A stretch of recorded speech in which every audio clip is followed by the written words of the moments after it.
ഞാൻ ഫാനായതുകൊണ്ട് എനിക്ക് ഭയങ്കര ഇഷ്ടപ്പെട്ടു. അതിൽ ഫുൾ ഫാമിലി ആയിട്ട് നമ്മൾ എപ്പോഴും എങ്ങനെയുണ്ട് എക്സ്പീരിയൻസ് ഒക്കെ? ഒക്കെയാണ്, അടിപൊളിയല്ലേ? അടിപൊളിയാണ്. നമ്മൾ തല അജിത്തിന്റെ ഗുഡ് ബാഡ് അഗ്ലി കണ്ടിട്ട് ഇറങ്ങുവാണ്. എങ്ങനെയുണ്ടായി? എങ്ങനെയുണ്ടായി? നല്ല പടം. നല്ല പടം. നമ്മുടെ തല അജിത്ത് നായകനായിട്ട് എത്തുന്ന ആദിത്യ രവിചന്ദ്രൻ സംവിധാനം ചെയ്ത ഏറ്റവും പുതിയ സിനിമയാണ് ഗുഡ് ബാഡ് അഗ്ലി. ഈ പടം ഒരു പക്ക തമിഴ് മാസ് മസാല സിനിമയാണ്. അപ്പോൾ അതിൽ നിന്ന് പ്രതീക്ഷിക്കാവുന്ന എല്ലാ മസാല അല്ലെങ്കിൽ നമ്മുടെ അഡ്രിനാലിൻ റഷ് ചെയ്യുന്ന എല്ലാ ചേരുവകളും ഈ സിനിമയിലുണ്ട്. ഒരു ആക്ഷൻ കോമഡി ജേണറിലാണ് സിനിമ വരുന്നത്. അതിൽ സ്പൂഫ് എലമെൻറ്റ്സ് ഒക്കെ ഉണ്ട്. അപ്പോൾ നമ്മളിനി ലോജിക്കും മറ്റു കാര്യങ്ങളൊക്കെ മറന്നിട്ട് വളരെ റിലാക്സ് ചെയ്ത് അടിച്ചു പൊളിച്ച്, അതായത് ഒരു ഫെസ്റ്റിവൽ വൈബ്, അത് തന്നെ മറ്റേ കൊണ്ടാട്ടം എന്നൊക്കെ പറയുന്ന പോലെ അങ്ങ് റിലാക്സ് ചെയ്ത് എൻജോയ് ചെയ്ത് അങ്ങ് കാണാവുന്ന ഒരു പടമാണ്. മറ്റൊരു കാര്യം എന്താണെന്ന് വെച്ചാൽ ഇതൊരു പക്ക ഫാൻ ബോയ് പടമാണ്. അതായത് കാർത്തിക് സുബ്രാജ് രജനീകാന്തിനെ വെച്ച് പേട്ട ചെയ്ത പോലെ, ഈ ലോകേഷിൻ്റെ വിക്രം പോലെ, അത്തരത്തിൽ അജിത്തിൻ്റെ ഒരു ഫാൻ ബോയ് പടമാണ് ഈ ഗുഡ് ബാഡ് അഗ്ലി.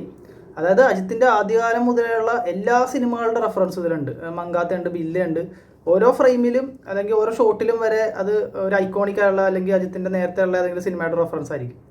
ദീന ഉണ്ട്. ഇപ്പോൾ ദീന ഞാൻ ഈ സിനിമ കണ്ടു കഴിഞ്ഞിട്ട് ഇന്നലെ കഴിഞ്ഞ ദിവസം യൂട്യൂബിലാണ് കണ്ടത്. അപ്പോഴാണ് എനിക്ക് മനസ്സിലായത് അതിലെ ഓരോ ഡയലോഗ്, പിന്നെ പാട്ടിലെ സീനുകൾ എല്ലാം അജിത്തിൻ്റെ വേണ്ടിയുള്ളൊരു ട്രിബ്യൂട്ട് പോലെ കൂടിയാണ് ഇതിൽ ചെയ്തേക്കുന്നത്. അജിത്തിൻ്റെ കോസ്റ്റ്യൂംസും സ്റ്റൈലിഷ് ഗെറ്റപ്പും തന്നെ പടത്തിൽ ഇങ്ങനെ നിരത്തി അങ്ങനെ കുറേ ഉണ്ട്. അതിങ്ങനെ കണ്ടുകൊണ്ടിരിക്കാൻ തന്നെ നല്ല രസമാണ്. അതായത് ഭയങ്കര അത്രയും സ്റ്റൈലിഷ് ആയിട്ടാണ് അജിത്തിനെ ഇതിൽ അവതരിപ്പിച്ചിരിക്കുന്നത്. പടത്തിൻ്റെ ക്രാഫ്റ്റ് ആണെങ്കിലും വെറുതെ ഗംഭീര ക്രാഫ്റ്റാണ്. ഇപ്പോൾ ഡയറക്ഷൻ ഓഫ് ഫോട്ടോഗ്രാഫി ആണെങ്കിലും പ്രൊഡക്ഷൻ ഡിസൈൻ ഒക്കെ നല്ല രസമുണ്ട്. വെറുതെ പടം അമ്മാതിരി ഒരു ലെവൽ ക്രാഫ്റ്റ് ഉണ്ട്. ഇപ്പോൾ മാർക്ക് ആൻ്റണിയുടെ ഡയറക്ടറാണ്. മാർക്ക് ആൻ്റണി നമുക്കറിയാം ഒരു സ്പൂഫ് അല്ലെങ്കിൽ ആക്ഷൻ കോമഡി ജോണർ തന്നെയായിരുന്നു. അതും ഇങ്ങനെ ഒരു ഫാൻറ്റസി, ഒരു ഫിക്ഷൻ വേൾഡിലൊക്കെ തന്നെയാണ് ഇങ്ങനെ നടക്കുന്നത്. കോമഡി എല്ലാ എലമെൻസും ഒക്കെ ഉണ്ട്. അപ്പോൾ അതിനേലും ഒരു വലിയ കുറച്ചുകൂടി ഒരു ബിഗ്ഗർ വേൾഡിലും അങ്ങനെ ഒരു ബിഗ്ഗർ ക്രാഫ്റ്റാണ് ഈ സിനിമക്കുള്ളത്. എന്നാൽ അതും ഓരോ ഫ്രെയിം ആണെങ്കിലും ആൾക്കാരുടെ കോസ്റ്റ്യൂംസ് ഒക്കെ ആണെങ്കിലും നല്ല രസമുണ്ട്. എനിക്ക് ഈ മലയാളത്തിലെ ഡബിൾ ബാരലൊക്കെ ഇല്ലേ, അതിൻ്റെ ഒരു കോമിക്കൽ അങ്ങനത്തെ ഒരു ഷെയ്ഡും തോന്നി.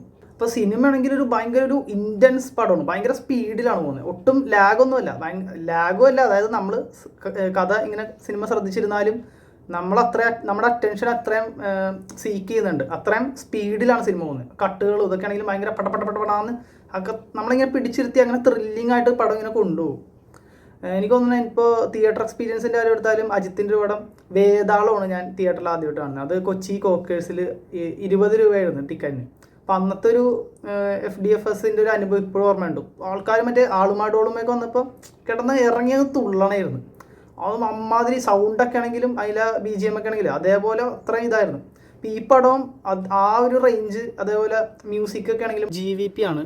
അങ്ങനെ ഇൻറ്റൻസ് ആയിട്ടുള്ള നമ്മളങ്ങോട്ട് ആ ഒരു സംഭവമില്ലേ, അഡ്രിനാലിൻ റഷ് തന്നെ അങ്ങനെ തെറിക്കണ മ്യൂസിക്കായിരുന്നു വെറുതെ.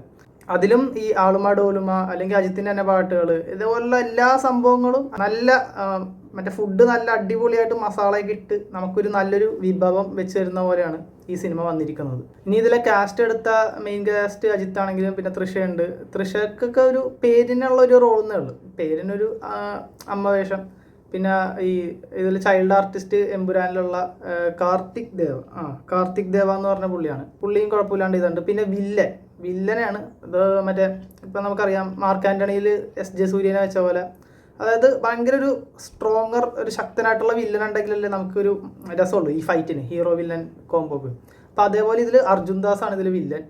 ഇതുപോലെ നായകന് പറ്റിയ ഒരു വില്ലനെ ഇതിലും വളരെ ശക്തനായിട്ടുള്ള ഒരു അടിപൊളി വില്ലനെ ഇതിലും നമുക്ക് കാണാം. അർജുൻ ദാസ് ആണ് ചെയ്തത്. അത് ഭയങ്കര അടിപൊളിയായിട്ട് വെറുതെ ചെയ്തിട്ടുണ്ട്. അതിൽ വേറെ ചെറിയൊരു ട്വിസ്റ്റ് എന്നൊന്നും പറയാനില്ലെങ്കിലും ചെറിയൊരു സസ്പെൻസ് എലമെൻറ്റ്സ് ഉണ്ട്.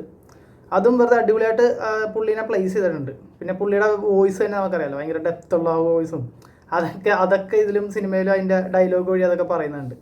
അപ്പോൾ എനിക്ക് പറയാനുള്ള ഇത്രേ ഉള്ളൂ. മാർക്ക് ആൻ്റണി നിങ്ങൾക്ക് ഇഷ്ടമായെങ്കിൽ ഈ സിനിമ ഇഷ്ടവും. പേഴ്സണലി എനിക്ക് മൈ കപ്പ് ഓഫ് ചായ എന്നാണ് തോന്നിയത്.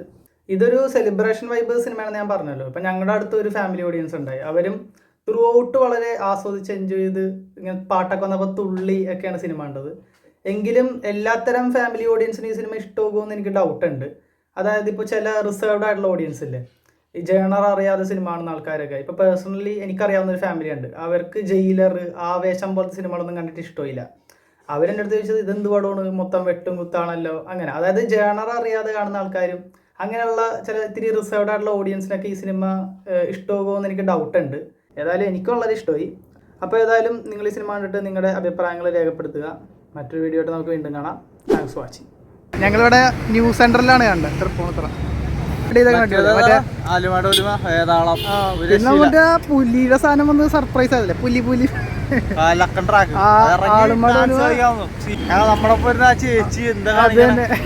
ഫാമിലി ആയിട്ട് തന്നെ ഓഡിയൻസിൽ ചേച്ചിയൊക്കെ തുള്ളണായിരുന്നു.